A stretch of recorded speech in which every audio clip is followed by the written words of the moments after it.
Good day, everyone. Good evening. Good day. I hope you are having a splendid evening, as I Yes, am. I always have a splendid evening when I'm about to read Dickens. It is indeed my favourite activity. Anyway, my name is Anthony, And otherwise my known as Zack. and my name's Edward, otherwise known as Matt. Pleasure. Pleasure. It's all Oh, right. we already have a viewer watching. Do Hello, we? viewer. Hello, you. Can you say something in the chat so we know who you are? Today we will be reading Dickens. Hi, One of my personal favourite books of Dickens, The Old Curiosity Shop. Pass the sure. to the new curiosity shop. I'm not sure how the volume on the microphone is doing. Hopefully marvellous. Hopefully. Anyway, you can turn the volume up if it's not. It's true. Shall we start from chapter 1? Yes. I indeed have been going about this book personally, hence the bookmark. Anyway, Great reason to have a bookmark, so. Matthew will be assisting in my reading. I mean, Edward will be assisting. How I dare will you, not sir. read the preface, that's best read to oneself. I will not read the character. I'll start at chapter 1. Have you left?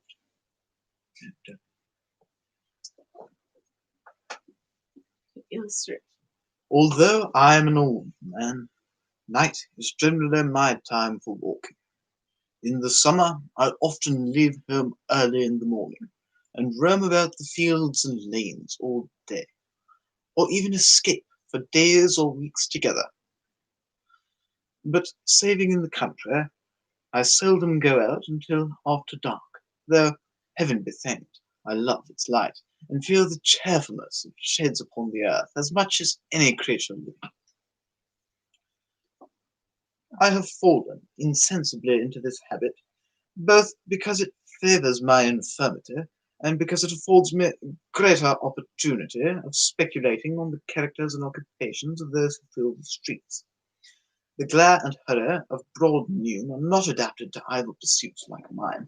A glimpse of passing faces caught by the light of a street lamp or a shop window is often better for my purpose than a full revelation in the daylight, and if I must add the truth, night is kinder in this respect than day, which too often destroys an air-built castle at the moment of its completion, without the least ceremony or remorse. That constant pacing to and fro, that never-ending restlessness, that incessant tread of feet wearing the rough stones smooth and glossy, is it not a wonder how the dwellers in narrow ways can bear to hear it?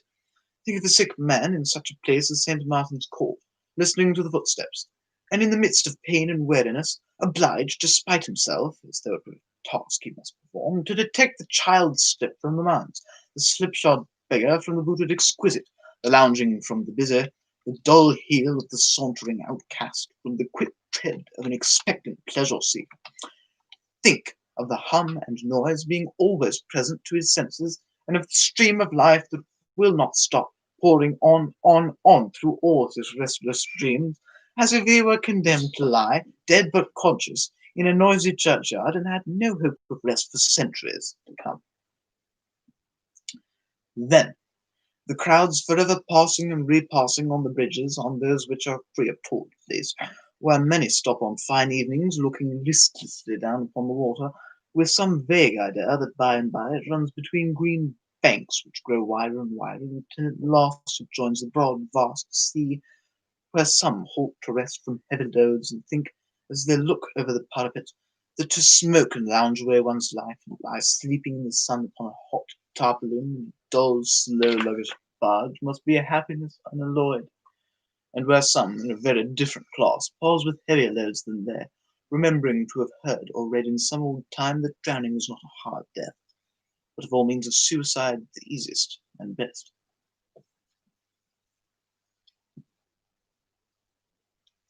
Covent Garden Market at sunrise, too, in the spring or summer, when the fragrance of sweet flowers is in the air, overpowering even the unwholesome streams of last night's debauchery, and driving the dusky thrush, whose cage has hung outside a garret window all night long, half mad with joy. Poor bird! The only neighbouring thing at all akin to the other little captives, some of whom, shrinking from the hot hands of drunken purchasers, lie drooping on the path already, while others, soddened by close contact, await the time when they shall be watered and freshened up to please more sober company, and make old clerks who pass them on their road to business wonder what has filled their breasts with visions of the country. But my present purpose is not to expatiate upon my walks. The story I am about to relate arose out of one of these rambles, and thus I have been led to speak of them by way of preface. One night I had rammed into the city and was walking slowly on in my usual way, musing upon a great many things, when I was arrested by an inquiry, the purport of which did not reach me, but which seemed to be addressed to myself and was preferred in a soft, sweet voice that struck me very pleasantly.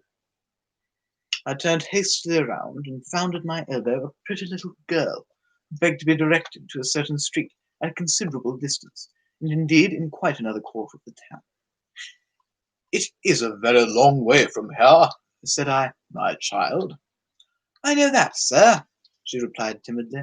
"I am afraid it is a very long way, for I came from there tonight." "Alone?" said I, in some surprise. "Oh yes, I don't mind that, but I am a little frightened now, for I have lost my road." "And what made you ask it of me? Suppose I should tell you wrong?" "I'm very sure you will not do that," said the little creature. "You are such a very old gentleman, and walk so slow yourself."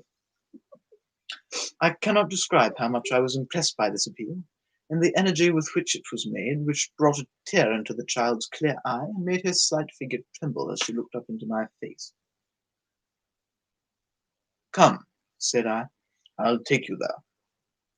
She put her hand in mine, as confidingly as if she had known me from her cradle, and we trudged away together, the little creature accommodating her pace to mine, and rather seeming to lead and take care of me than I to be protecting her. I observed that every now and then she stole a curious look at my face, as if to make quite sure that I was not deceiving her, and that these glances, very sharp and keen they were too, seemed to increase her confidence at every repetition. For my part, my curiosity and interest were at least equal to the child's, but child she certainly was, although I thought it probable from what I could make out that her very small and delicate frame imparted a peculiar youthfulness to her appearance. Though more scantily attired than she might have been, she was dressed with perfect neatness, and betrayed no marks of poverty nor neglect. "Who has sent you so far by yourself?" said I. "Somebody who is very kind to me, sir." "And what have you been doing?" "That I must not tell," said the child. There was something in the manner of this reply which caused me to look at the little creature with an involuntary expression of surprise, for I wondered what kind of errand it might be that occasioned her to be prepared for questioning. Her quick eyes seemed to read my thoughts. As it met mine, she added that there was no harm in what she had been doing, but it was a great secret, a secret which she did not even know herself. This was said with no appearance of cunning or deceit, but with an unsuspicious frankness that bore the impress of truth. She walked on, as before, growing more familiar with me as we proceeded, and talking cheerfully by the way, but she said no more about her home, beyond remarking that we were going quite a new road, and asking if it were a short one. While we were thus engaged, I revolved in my mind 100 explanations of the riddle, and rejected them every one. I really felt ashamed to take advantage of the ingenuousness or grateful feeling of the child for the purpose of gratifying my curiosity. I love these little people, and it is not a slight thing when they, who are so fresh from God, love us. As I had felt pleased at first by her confidence, I determined to deserve it, and to do credit to the nature which had prompted her to repose it in me. There was no reason, however, why I should refrain from seeing the person who had inconsiderately sent her to so great a distance by night and alone, and as it was not improbable that if she found herself near home she might take farewell of me and deprive me of the opportunity, I avoided the most frequented ways and took the most intricate. Thus it was not until we arrived in the street itself that she knew where we were. Clapping her hands with pleasure, and running on before me for a short distance, my little acquaintance stopped at a door, and remaining on the step till I came up, knocked at it when I joined her. A part of this door was of glass, unprotected by any shutter, which I did not observe at first, for all was very dark and silent within, and I was anxious, as indeed the child was also, for an answer to her summons. When she had knocked twice or thrice, There was a noise, as if some person were moving inside.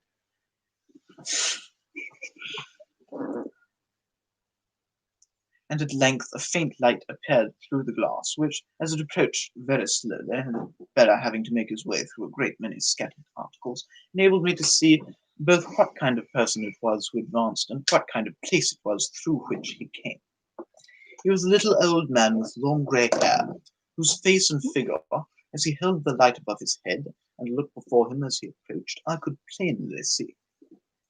Though much altered by age, I fancied I could recognize in his spare and slender form something of that delicate mould which I had noticed in the child. Their bright blue eyes were certainly alike, but his face was so deeply furrowed and so very full of care that here all resemblance ceased. The place through which he made his way at leisure was one of those receptacles for old and curious things which seem to crouch in odd corners of this town, and to hide their musty treasures from the public eye in jealousy and distrust. There were suits of mail standing like ghosts in armour here and there, fantastic carvings brought from monkish cloisters, rusty weapons of various kinds, distorted figures in china and wood and iron and ivory, tapestry and strange furniture that might have been designed in dreams. The haggard aspect of the little old man was wonderfully suited to the place. He might have groped among old churches and tombs and deserted houses, and gathered all the spoils with his own hands. There was nothing in the whole collection but was in keeping with himself, nothing that looked older or more worn than he. As he turned the key in the lock, he surveyed me with some astonishment, which was not diminished when he looked from me to my companion. The door being opened, the child addressed him as her grandfather, and told him the little story of our companionship. "Oh, why, bless thee, child," said the old man, patting her on the head. "How couldst thou miss thy way? What if I had lost thee, Nell?" "I would have found my way back to you, grandfather," said the child boldly. "Never fear." The old man kissed her, then turned to me and begged me to walk in. I did so. The door was closed and locked.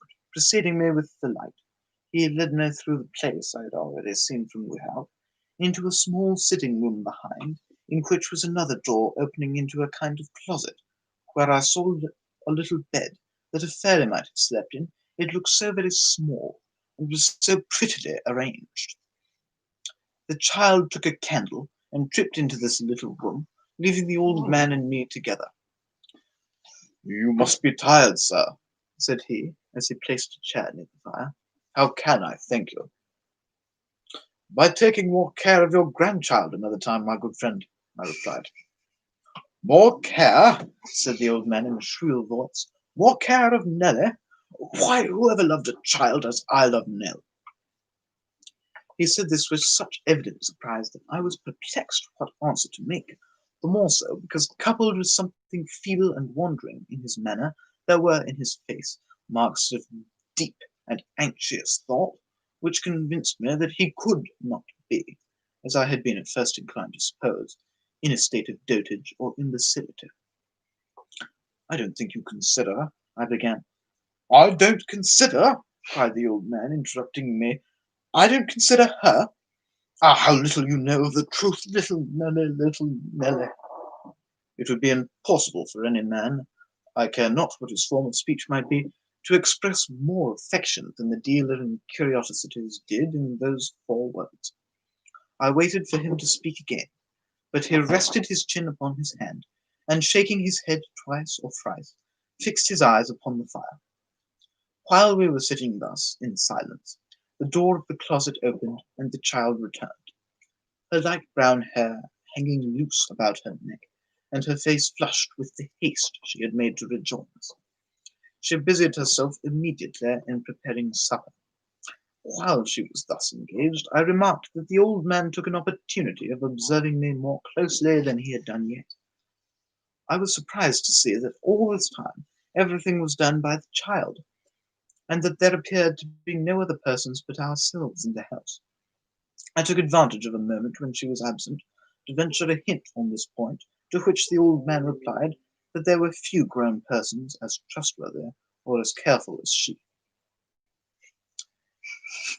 It always grieves me, I observed, roused by what I took to be his selfishness. It always grieves me to contemplate the initiation of children into the ways of life.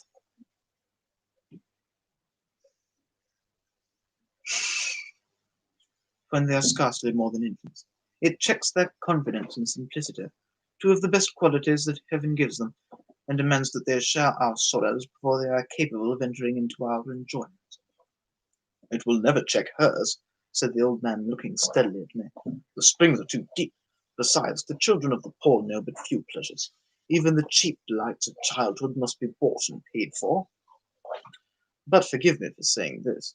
You are surely not so very poor, said I. She is not my child, sir, returned the old man. Her mother was, and she was poor.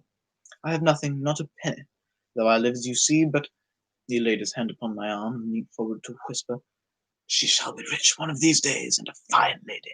Don't you think ill of me, because I use her help. She gives it cheerfully, as you see, and it would break her heart if she knew that I suffered anybody else to do for me what her little hands could undertake. I don't consider, he cried with sudden querulousness. Why, God knows that this one child is the thought and object of my life, and yet he never prospers me. No, never. At this juncture, the subject of our conversation again returned, and the old man, motioning to me to approach the table, broke off and said no more. We had scarcely begun our repast when there was a knock at the door by which I had entered, and Nell, bursting into a hearty laugh, which I was rejoiced to hear, for it was childlike and full of hilarity, said it was no doubt dear old Kit come back at last. Foolish Nell, said the old man, fondling with her hair. She always laughs at poor Kit. The child laughed again more heartily than before, and I could not help smiling from pure sympathy. The little old man took up a candle and went to open the door. When he came back, Kit was at his heels. Kit was a shock-headed, shambling, awkward lad with an uncommonly wide mouth, very red cheeks, a turned-up nose, and certainly the most comical expression of face I ever saw.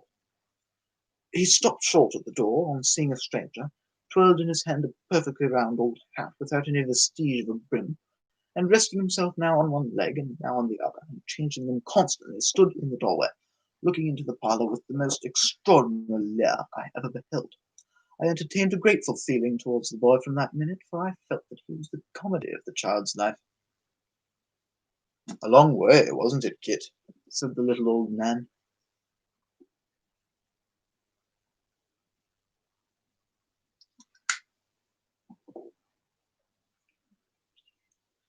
Why then, it was a good stretch, master, returned Kit. Did you find the house easily? Why then not over and above easy, master, said Kit. Of course, you have come back hungry, Why then I do consider myself rather so, master, was the answer. The lad had a remarkable manner of standing sideways as he spoke, and thrusting his head forward over his shoulder, as if he could not get at his voice without that accompanying action. I think he would have amused one anywhere, but the child's exquisite enjoyment of his oddity, and the relief it was to find that there was something she associated with merriment in a place that appeared so unsuited to her, were quite irresistible. It was a great point, too, that Kit himself was flattered by the sensation he created, and after several efforts to preserve his gravity, burst into a loud roar, and so stood with his mouth wide open and his eyes nearly shut, laughing violently. The old man had again relapsed into his former abstraction and took no notice of what passed, but I remarked that when her laugh was over, the child's bright eyes were dimmed with tears, called forth by the fullness of heart with which she welcomed her uncouth favourite after the little anxiety of the night. As for Kit himself, whose laugh had been all the time one of that sort which very little would change into a cry, he carried a large slice of bread and meat and a mug of beer into a corner, and applied himself to disposing of them with great voracity. What are you? Ah, said the old man, turning to me with a sigh, as if I had spoken to him at but that moment. You don't know what you say when you tell me that I don't consider her. You must not attach too great weight to a remark founded on first appearances, my friend, said I. No, returned the old man thoughtfully. No. Come hither, Nell. The little girl hastened from her seat, and put her arm about his neck. Do I love thee, Nell? Said he. Say, do I love thee, Nell, or no? The child only answered by her caresses, and laid her head upon his breast. Why dost thou sob? Said the grandfather, pressing her closer to him and glancing towards me. Is it because thou knowest I love thee, and dost not like that I should seem to doubt it by my question? Well, then let us say I love thee dearly. Indeed you do, replied the child with great earnestness. Kit knows you do. Kit, who in dispatching his bread and meat had been swallowing 2/3 of his knife at every mouthful with the coolness of a juggler, stopped short in his operations on being thus appealed to, and bawled, Nobody's such a fool as to say he doesn't. after which he incapacitated himself for this conversation by taking a most prodigious sandwich at one bite. She is poor now, said the old man, patting the child's cheek, but I say again, the time is coming when she shall be rich. It has been a long time coming, but it must come at last. A very long time, but it surely must come. It has come to other men who do nothing but waste and riot. When will it come to me? I am very happy as I am, grandfather, said the child. Tush, tush, returned the old man. Thou dost not know. How shouldst thou? Then he muttered again between his teeth, the time must come, I am very sure it must. It will be all the better for coming late. And then he sighed and fell into his former musing state, and still holding the child between his knees, appeared to be insensible to everything around him.